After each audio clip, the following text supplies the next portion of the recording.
Des Allemands se sont amenés dans la tranchée, m'ont fait prisonnier avec 2 autres camarades.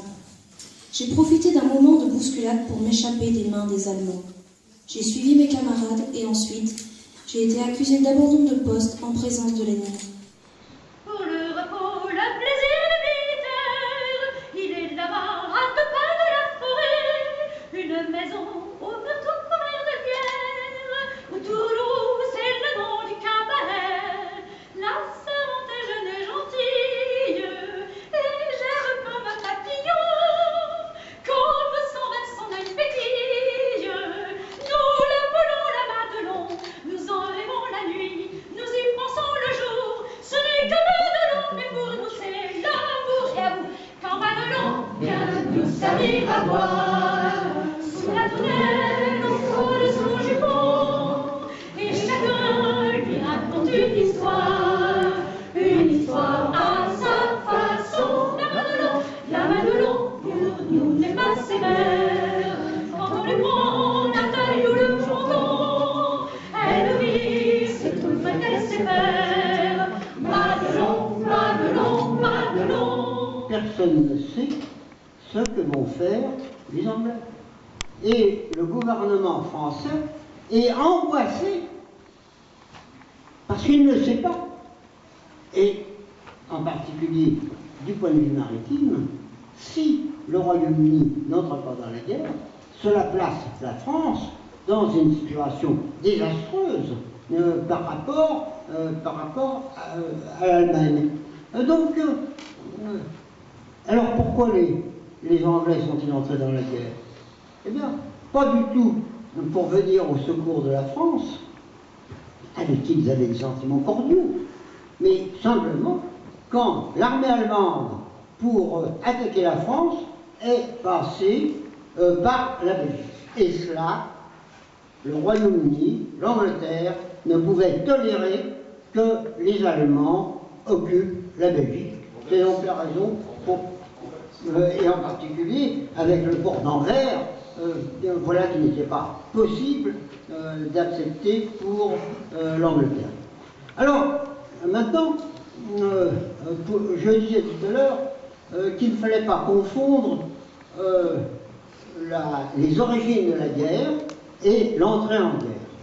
Ou bien, l'entrée en guerre est d'une simplicité, si j'ose dire, évangélique. Hein?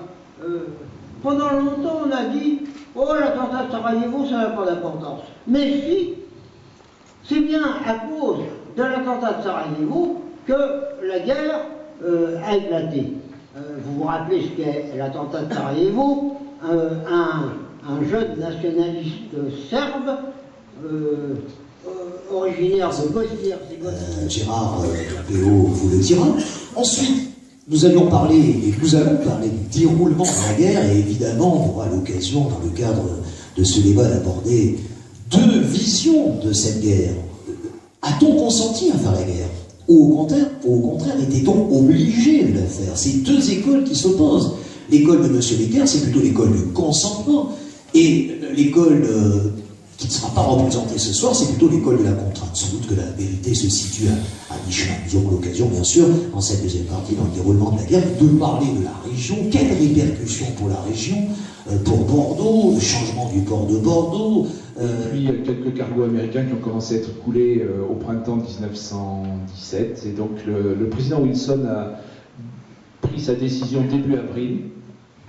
L'ambassadeur de France aux États-Unis, qui s'appelait Jean-Jules Jusserand, a bien expliqué ça. Il a dit que l'opinion publique américaine, progressivement, s'était convertie vraiment aux objectifs de l'entente. Enfin, elle avait basculé.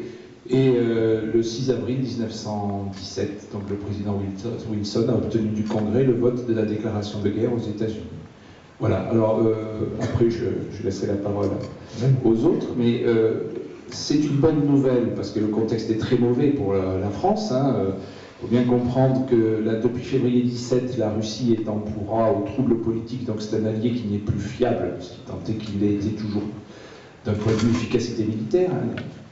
Et puis, en avril 17, c'est des périodes difficiles sur le front occidental. Donc la seule bonne nouvelle de la période pour les Français, c'est l'entrée en guerre des États-Unis, qui n'ont rien. Il faut bien comprendre, les États-Unis à l'époque, c'est un soldat pour 500 habitants. Vous pensez que l'armée française en 14, avant la guerre, c'est un soldat pour 50 habitants. Donc ils n'ont pas d'armée. Ils ont une armée très peu développée, une marine assez puissante, mais une armée de terre qui est inexistante et qui est faite en gros, alors j'ai caricaturé, mais pour courir après les Indiens et garder les frontières du Mexique. C'est à peu près ça. Ils n'ont rien, pas de matériel lourd, ils ne savent pas se battre, ils ne connaissent rien de la guerre moderne.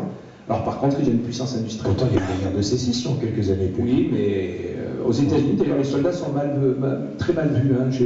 Je parlais de l'ambassadeur de France, Jean-Jules Jusserand, c'est assez amusant ce qu'il dit. Il dit qu'aux États-Unis, les militaires de carrière sont extrêmement mal considérés par la population. C'est des sortes de rebuts sociaux, dit-il, de gens qui n'ont aucun intérêt et qui font ça parce qu'ils ne savent rien faire d'autre. Adieu la vie, adieu l'amour, adieu toutes les femmes. C'est bien fini, c'est pour toujours de cette guerre infâme.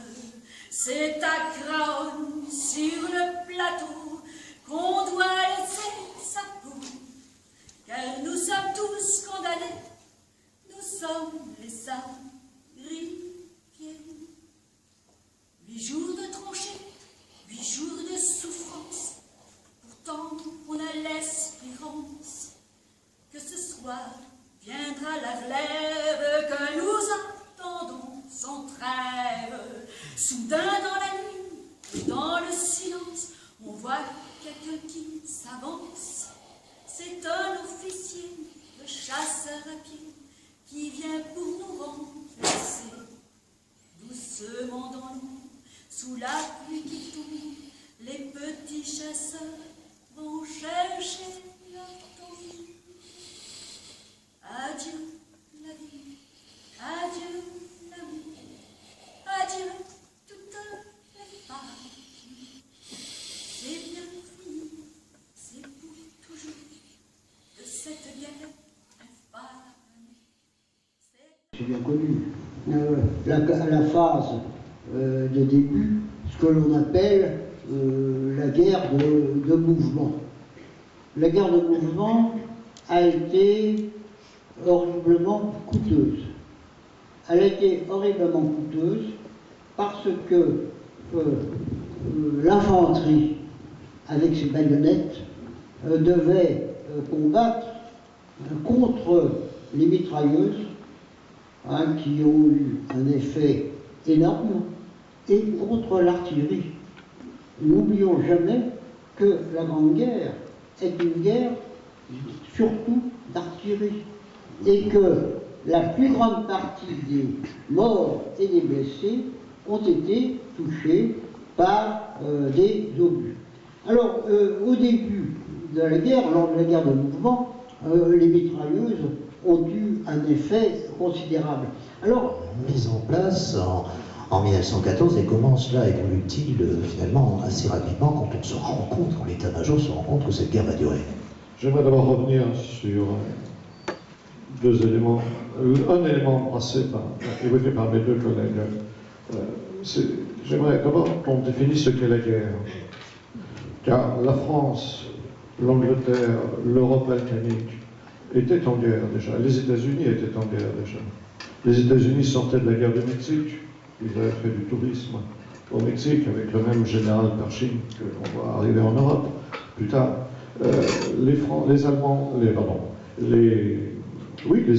venaient de faire la guerre dans leurs colonies d'Afrique orientale et d'éliminer quelques dizaines de milliers, sauvagement d'ailleurs,